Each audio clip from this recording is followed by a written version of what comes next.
Hi అండి. ఈరోజైతే అమ్మ సేమియా పాయసం పంపించింది. చెనా బ్యాడ్లు వేసి బెల్లం పాయసం చేసిందనమాట. నిజంగా టేస్ట్ అయితే సూపర్ ఉంది. నెయ్యి అయితే చాలా హెవీగా వేసేసింది అనమాట. నెయ్యి పాలు కూడా బాగా అట్లాగే పోసింది. చాలా బాగా వచ్చింది. ఇంకా ఇంట్లోకి ఈవినింగ్ స్నాక్స్ అయితే మేమైతే ఇలా బజ్జీలు అయితే చేసుకున్నాం. బజ్జీలు చాలా తక్కువ చేసుకుంటాం అనమాట. ఇంకా ఫస్ట్ అయితే మిరపకాయ బజ్జీలు, ఇవైతే ఆనియన్ బజ్జీలు, ఇవైతే ఉల్లగడ్డ బజ్జీలు అనమాట. ఎప్పుడైనా చేసుకుంటే మటుకు ఇలా తృప్తిగా చేసేసుకుంటాము.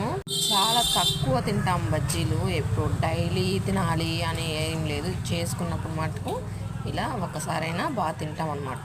ఈ ప్లేట్లో ఉండే బజ్జీలని నాకైతే కాదు, నేనైతే తినలేను బజ్జీలు. ఎక్కువ నేనైతే తినను. అన్నీ ఒక్కొక్కటి తిన్నానంతే. నేను ఎలా చేస్తాననేది రేపు పెడతాను వీడియో. ఈరోజైతే షార్ట్ ఇంతవరకే.